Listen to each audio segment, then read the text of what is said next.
विचित्र गाय। सैकड़ों वर्ष पूर्व पांडिचेरी में उझावर कई एक धनकों का गांव था। सबसे धनी व्यक्ति गांव का प्रधान चुना जाता था। तब वहां का प्रधान इतना धनी था कि वह सोने की पादुकाओं पहनता था। उसके पास भूमि एवं पशुओं की देखभाल करने के लिए 1000 नौकर थे। लगभग 1 दर्जन नौकर हर समय उसकी आज्ञा का पालन करते थे।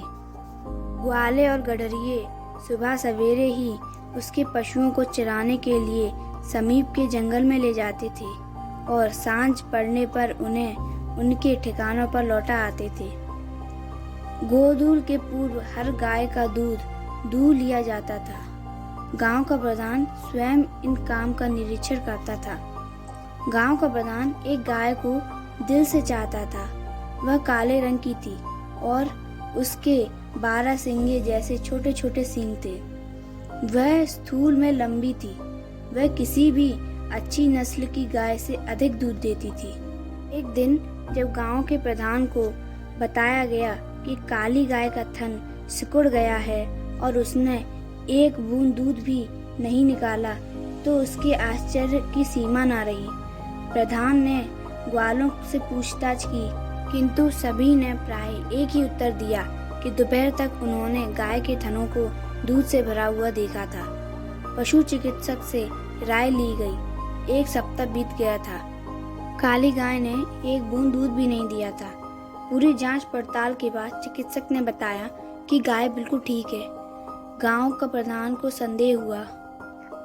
एक दिन सवेरे ग्वाले जब पशुओं को जंगल की ओर ले जाने लगे तो प्रधान उनके पीछे पीछे गया और चुपके से एक पेड़ की ऊंची डाल पर जमकर बैठ गया। वहां से उसे जंगल का पूरा दृश्य दिखाई देता था।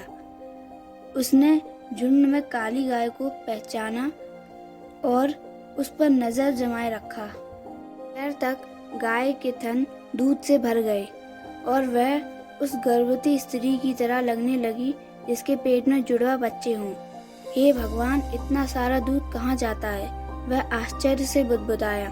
जब सूर्य आकाश के बीचों बीच था तो काली गाय एक विशेष दिशा की ओर भागी। प्रधान की नजरें भी उसी ओर लगी रहीं। गाय एक घनी झाड़ी के पास रुक गई। वह एक बुत की भांति खड़ी हो गई और उसने थनों से अपने आप दूध बहने लगा। आश्चर्यचकित प्रधान पेड़ से नीचे उतरा और धीरे धीरे झाड़ी की ओर बढ़ने लगा। झाड़ी में खड़ी काली गाय देखकर उसे बड़ा सदमा पहुंचा। उसके थन बाल्मीक के ऊपर थे, जो थोड़ा थोड़ा बेल बुटों से ढका था। बाल्मीक के ऊपर दूध की धार लगातार बह रही थी। उसे दूध के व्यर्थ होने की बात तो मालूम हो गई, किंतु रहस्य ज्यों का त्यों बना रहा। थोड़ी देर पर ग्वाले चौरस खेल रहे थे। प्रधान उन्हीं के पास भागा भागा गया। जब उन्होंने अपने स्वामी को आते देखा तो वे आदर के साथ खड़े हो गए। मेरे साथ आओ, प्रधान ने चिल्लाकर कहा और वे उसके साथ साथ झाड़ी की ओर चल दिए। गाय को देखकर वह भी मुख हो गए। अपने गिर्द इकट्ठे आदमियों की आहट सुन बेगर गाय ने दूध की अंतिम बूंद तक बहा दी और उसके थन सिकुड़ गए। गाय पुनः वहां से चरने के लिए चली गई। वहां जरूर कोई सांप होगा, एक सीधे सीधे ग्वाले ने कहा।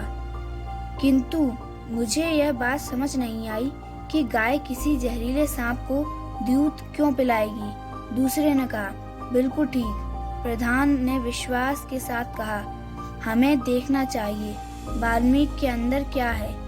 ग्वाले जैसे आदेश की प्रतीक्षा कर रहे थे। उन्होंने बाल्मीक को खोदना शुरू कर दिया। वहां पर कोई सांप नहीं था। अलबत्त उन्होंने एक पत्थर पर चोट की। बड़ी सावधानी से धीरे धीरे हाथों से मिट्टी हटाई और एक बड़ा सा पत्थर निकला। यह शिवलिंग था। प्रधान और गांव वालों ने साष्टांग प्रणाम किया और गांव के लोगों को शिवलिंग के प्रकट होने पर काली गाय के विचित्र व्यवहार के बारे में बताने के लिए चल दिए। जल्दी नए प्रकट हुए शिवलिंग के लिए एक भव्य मंदिर का निर्माण हुआ। गाय ने आदरपूर्वक देखा और अभिषेक के लिए दूध की धारा बहाना जारी रखा।